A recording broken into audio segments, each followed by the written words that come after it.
પૂર્ણ વિજ્ઞાન હતું એટલે લડાઈ થઈ. કોઈ કોઈને નમે નહીં, કોઈ કોઈનું કોઈ માને નહીં. એની અંદર રાજર્ષિ, મહર્ષિ, બ્રહ્મર્ષિ બધા હોમાઈ ગયા. ઓર્ડિનરી તો ગયા, પણ બીજા મોટા મોટા ગયા, કાળને પાછા પાડે એવા ગયા. એટલે જે શેષ બચ્યા એ લોકોએ એક મીટિંગ કરી કે ભાઈ હા, આપણે જે આ શાસ્ત્રોમાં જે વિજ્ઞાન કાઢ્યો આ તો ઉલટી ઉપાધિ થઈ. આમાં પ્રજાને સુખ શું? આ તો દુઃખ થયું. દુનિયાનું સારું એ સાર સત્વ જે હતું એ તો નાશ થઈ ગયું. બુદ્ધિશાળી માણસો નાશ થઈ ગયા, ઋષિઓ નાશ થઈ ગયા, બધા અંદર સપડાયા. ત્યારે કે છે હવે શું કરવું?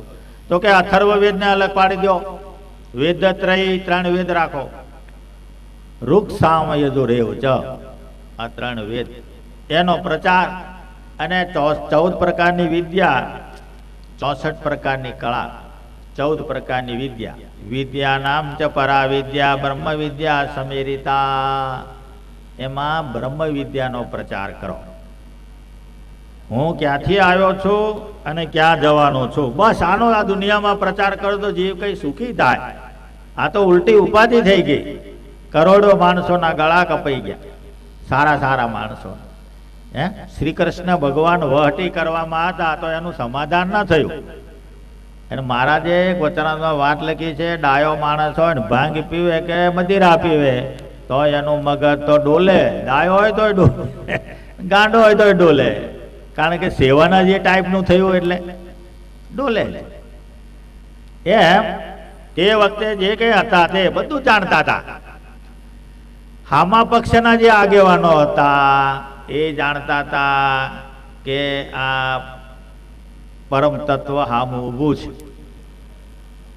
અને જ્યારે વહેંચણીની અંદર શ્રી કૃષ્ણ પાંડવ પાસે ગયા એમ જાણ્યું, ત્યારે ઋષિ મહર્ષિઓએ એમ નક્કી કર્યું કે હવે એનો જય થવાનો. કારણ કે પરમાત્મા એમના પક્ષમાં ગયા. ત્યારથી બુદ્ધિશાળી માણસો તો જાણતા હતા, પણ હામા પક્ષની અંદર રહ્યા કેમ? એનું ખાધું, એની ભાઈબંધાઈ, એનું બીજું ત્રીજું, એનું હગુવાલું, આમ કરીને.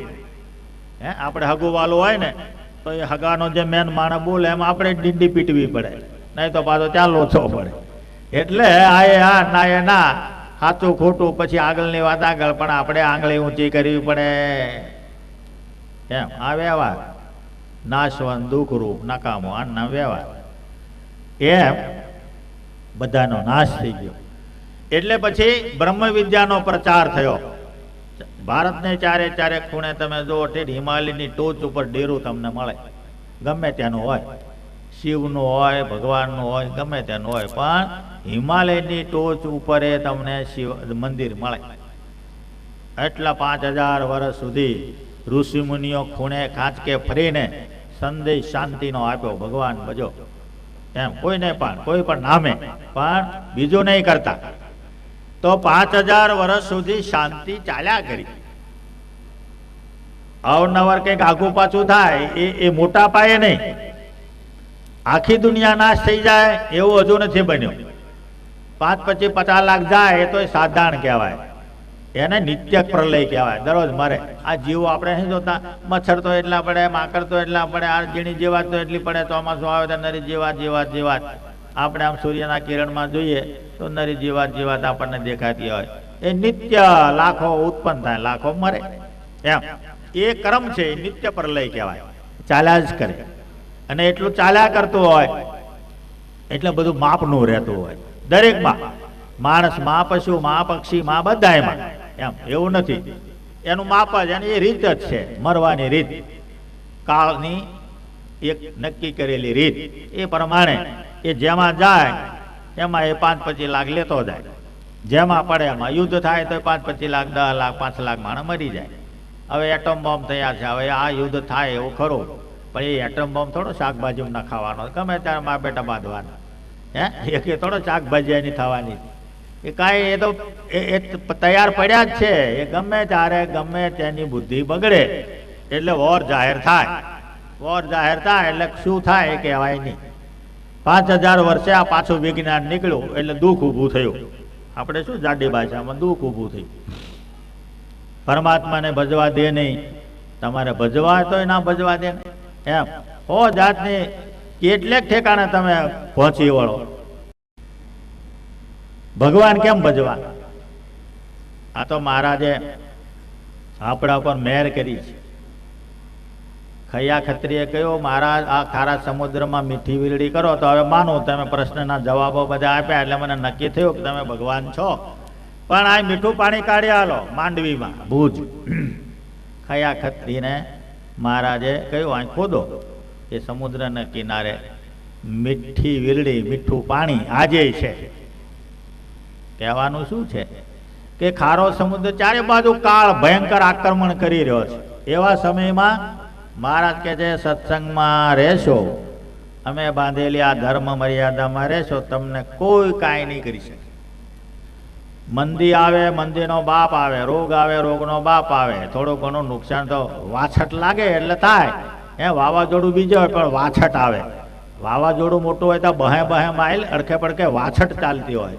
હવે વાછટ તો આવે ને, હવે સાધારણ તો થાય જ. આપણે પૃથ્વી ઉપર રહ્યા છીએ ને, પૃથ્વી હલે એટલે બધું હલે તો આપણે હલીએ. કહેવાનું શું છે કે એવું ચાલ્યા કરે, એમાં આપણને નુકસાન બી થાય, એવું કશું નહીં ના થાય એવું. બહુધા મહારાજ આપણને સુખી રાખે છે. આ બહુ મોટી વાત છે. અને આ ચમત્કાર આવા ભયંકર કળિયુગની અંદર સુખેથી રહીએ છીએ, સુખેથી ભજન કરીએ છીએ. અને સહેજે સહેજે મહારાજ રોટલા આપણને આપે છે.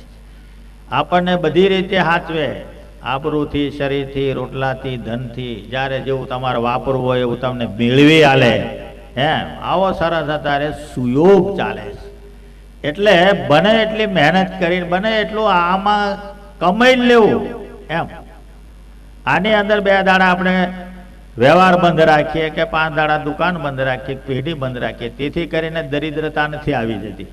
એ 2-5 દાડામાં જ બધો વકરો થઈ જવાનો છે એવું માનવાને કોઈ કારણ નથી.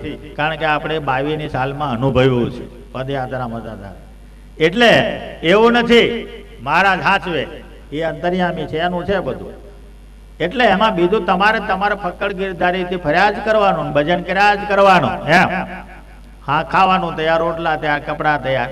સવારે તમારે પૂછવું પડે છે કે ભાઈ આપણું કપડું સીવાયું કે નહીં, આજ તો પહેરવાનું કાંઈ નથી, એવું ઘરમાં કોઈ દાડો પ્રશ્ન થયો? હવે આનાથી શું વધારે આપણે ઉલટો બગાડ કરીએ છીએ એમ. મહારાજા ઢળક આપ્યો એનો થોડો બગાડ બી થાય છે. એટલે આ મોટો ચમત્કાર કળિયુગની અંદર. એટલા માટે સુખેથી ભજન કરવું,